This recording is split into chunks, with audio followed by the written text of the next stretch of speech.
Her name is the Matrix. Georgie Vidhaya. The thinker introduced me to this pretty and still very immature woman. I called early one day and offered to discuss a certain phenomenon hiding behind the pseudonym Matrix. How could I disagree? Fate brought the thinker to the Matrix, as always, by chance, not by chance. Among his friends and acquaintances there were people of different professions and specialties, including professional psychiatrists, one of whom once advised him to meet with an amazing clinical case.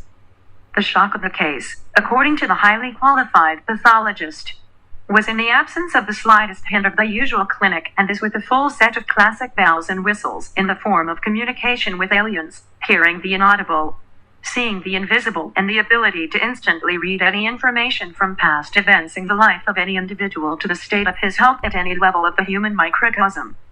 The psychiatrist spoke about bells and whistles so expressively and with such details that the thinker was immediately convinced. The pathologist himself was clearly in the role of the individual under study. This guess was immediately confirmed.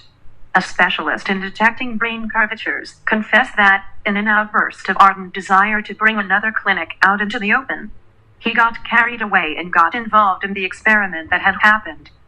The facts drove the psychiatrist into a corner. His object of research did not give rise to doubt about the declared abilities, brilliantly reflecting all professional tips and absolutely accurately describing not only the state of health of the psychoesculapius, but also his son, who was at that time in the first Riga City hospital with a very serious problem.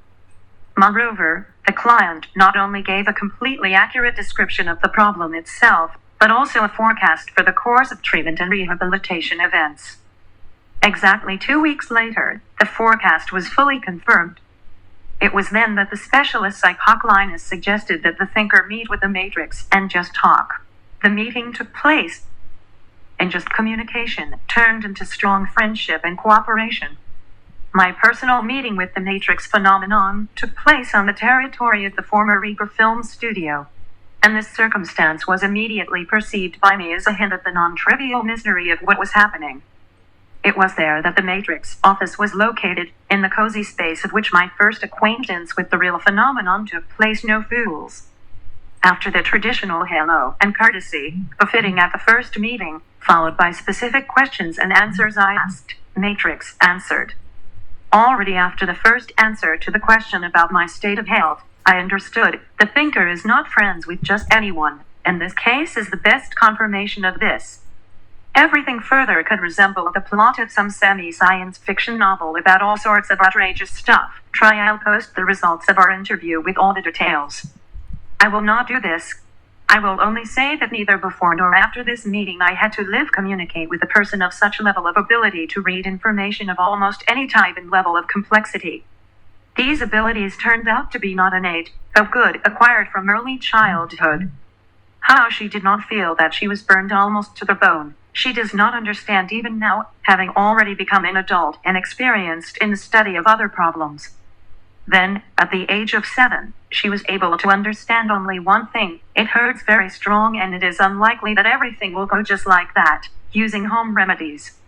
When she was brought to the regional hospital, the doctor who performed the initial examination almost fainted. In his practice was the first case of such a burn.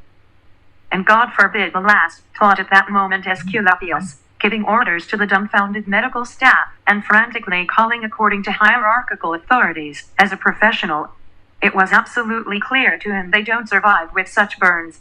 Operation after operation, one more difficult and more painful than the other, and so on for a whole year. It was a miracle in itself to survive after so many unsuccessful attempts to do the almost impossible.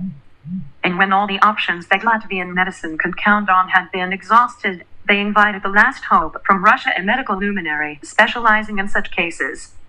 Luminary came, looked and appointed another operation, while saying honestly, he does not hope for success, but it's worth trying. On the day before the operation, the little sufferer begged people in white coats to give her the opportunity to see her mother. Her heart felt that tomorrow would be her last day on this planet. Already in the twilight of the pre-operative evening, she began to pray to God as best she could and could. With this supplication in her heart, she fell into oblivion of the night. When in the morning her mother broke through to her, The child was unrecognizable, her eyes shone with happiness and health, and most importantly belief in indispensable healing. They have already cured me, but they need everything to be as it should be on earth. I'm not afraid of the operation. I know everything will be okay. With these words, the girl completely confused both the mother, who had come to say goodbye to the doomed child, and all the medical staff. No less than the others were amazed and luminary. The operation was successful. The girl recovered with fantastic speed and after a couple of weeks began to walk on her own. And then run and dance. As expected in such cases, appropriate studies were carried out, analyses were made. And then the incredible was discovered. Not only did the parameters of the resurrected sufferer not coincide with the parental ones, but also with some oddities that ordinary people do not have. It was then that the girl's mother remembered the words she heard before the operation. Realizing that her story will be treated with attention and faith, the young contactee shared with her family the details of her communication with them. They are a civilization that is directly related to the creation of our present human race. Today, there is no doubt about the fact of the involvement of some higher forces in the process of the formation of post-flood humanity on Earth, which replaced humanity in the Atlantine era, which lasted about 1 million years. Yes, and the texts of the Old Testament unambiguously indicate the collegiality of such events. Remember at least the notorious Elohim? In the very first lines of the Bible, they exercise invisible and secret supervision over the behavior of the human race on our planet, interfering in the fate of individuals only in the most exceptional cases. The basis for the intervention can be the exceptional importance of the specific embodiment of the personality, taken into account in the karmic situation of all mankind. The main criterion for the need for this kind of action is the true essence of a person. His ability to correspond in thoughts and actions to the basic principles of human behavior in inhabited worlds, to act with others as you want to be treated with you, to be true and selfish, honest and heartfelt in relation to all forms of life on the planet. They took the girl up to their star island, which is constantly located within the Earth's orbit in space and time that are different from ours. There, a small patient underwent a special surgery, the result of which was a change not only in the parameters, which made it possible to dramatically accelerate the healing processes of any trauma and injury. The parameters of the thin structures of the girl's earthly microcosm had also changed. They had become similar to their subtle bodies. This is what allows the Matrix to instantly communicate with friends anywhere in the world and under any circumstances. And then, after the star operation, they made her a tour of their island and showed the fruits of their long work on our planet. The author of these lines was not allowed to tell about the details of this part of the away stay. Well, and then, after returning from the hospital, ordinary life began, with all its vicissitudes and troubles. The Matrix had more than enough of them to comprehend a simple truth. While living on this planet, one must try very hard to be insignificant, not to push out one's super abilities. Most often their manifestations in our primitive materialistic world turn into misunderstandings. The result of one such misunderstanding was the nickname pseudonym Matrix stuck to her. She did the best in that situation. She did not protest and came to terms with this strange statement of her non-peace. By this calcine, she is known in our world, in Latvia and abroad.